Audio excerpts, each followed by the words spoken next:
আলেম মানেই সন্ত্রাসী, ইসলামী আন্দোলনের নেতা কর্মী মানেই সন্ত্রাসী, মসজিদের ইমাম খতিব মানেই সন্ত্রাসী। এটা একটা ষড়যন্ত্রের অংশ হিসেবে এই কাজ তারা করছে।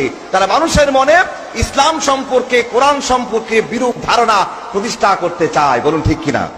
কারণ তারা জানে যতক্ষণ পর্যন্ত মুসলমান কোরআনের সাথে থাকবে, ইসলামের সাথে থাকবে, ততক্ষণ পর্যন্ত এই মুসলমানদেরকে পদানত করা যাবে না। ব্রিটিশ পার্লামেন্টের x secretary for colonies mister Gladstone তিনি একবার তার বক্তৃতায় বলেছিলেন, যতদিন পর্যন্ত এই মুসলমানদের হাতে থাকবে কোরআন, so long as the Muslims have the Quran, we shall be unable to dominate them. যতদিন পর্যন্ত মুসলমানদের হাতে কোরআন থাকবে ততদিন পর্যন্ত মুসলমানদেরকে আমরা ডমিনেট করতে পারবো না, বশ করতে পারবো না। তো কি করতে হবে? either take it from them or make them lose their love of it. তো কি করো? হয় কোরআন তাদের কাছ থেকে ছিনিয়ে নাও, অথবা ইসলাম সম্পর্কে, কোরআন সম্পর্কে তাদের মনে ঘৃণা বিদ্বেষ ছড়িয়ে দাও। এই গ্ল্যাডস্টোনের প্রেতাত্মা আজকে আমাদের দেশে আল্লাহর আইনের নামে বোমাবাজি করে ইসলাম থেকে, কোরআন থেকে মুসলমানদেরকে দূরে সরিয়ে দিতে চাচ্ছে, ইসলাম সম্পর্কে বিরূপ ধারণা মানুষের মনে দিতে চাচ্ছে। বলুন ঠিক কিনা? এই ষড়যন্ত্রের জাল, এই চক্রান্তের নেটওয়ার্ককে ছিন্ন করে সারা বাংলাদেশের সমস্ত মুসলমানদেরকে ঐক্যবদ্ধ হতে হবে। আমরা যদি ঐক্যবদ্ধ হতে পারি, ইসলামের বিজয়, কোরআনের বিজয় কেউ ঠেকাতে পারবে না। বলুন ইনশাআল্লাহ, জোরে বলুন ইনশাআল্লাহ। আমেরিকাতে ইসলামের পুনর্জাগরণ, ব্রিটেন ইসলামের পুনর্জাগরণ, গোটা বিশ্বব্যাপী ইসলামের যে পুনর্জাগরণ সৃষ্টি হয়েছে, বুশ ব্লেয়ারের হুঙ্কারে, শ্যারন সিরাকের ঘেউ ঘেউ আর হুয়াক্কা হুয়ায় মুসলমান ভয় পেতে পারে না।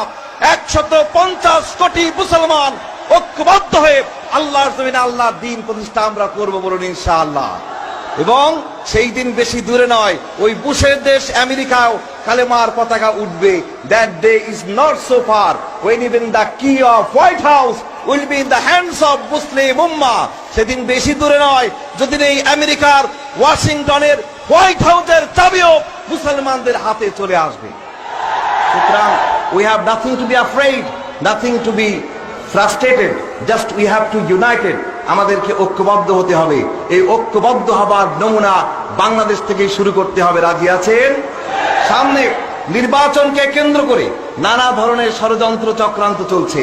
এই ষড়যন্ত্র চক্রান্তের জালকে ছিন্ন করে আগামী জাতীয় নির্বাচনে ইসলামী মূল্যবোধে বিশ্বাসী, ইসলামী আন্দোলনে বিশ্বাসী, আল্লাহর আইন কায়েমের প্রত্যয় নেয়া মানুষেরা ঐক্যবদ্ধ হয়ে আবারও আল্লাহর জমিনে আল্লাহর দ্বীন প্রতিষ্ঠার জন্য, ইসলামী মূল্যবোধ প্রতিষ্ঠার জন্য আবারও ঐক্যবদ্ধ হতে রাজি আছে কিনা?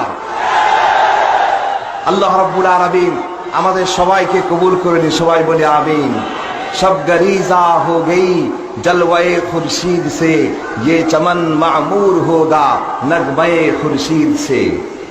আমি আপনাদের সকলকে আন্তরিক মোবারকবাদ জানিয়ে দোয়া কামনা করে আমি আমার নিজের জন্য দোয়া চাই, আমার পরম শ্রদ্ধেয় পিতার জন্য দোয়া চাই। আপনারা আমাদের সকলের জন্য দোয়া করবেন। আমি আপনাদের সকলকে আন্তরিক মুবারকবাদ, প্রাণ ঢালা শুভেচ্ছা, ভালোবাসা জানিয়ে আমার আলোচনা যে পর্যন্তই। আল্লাহু ইয়াকুল হক ওয়া হুয়া ইয়াহদিস সাবিল ওয়া আখির দাওয়ানা আলহামদুলিল্লাহি রাব্বিল আলামিন।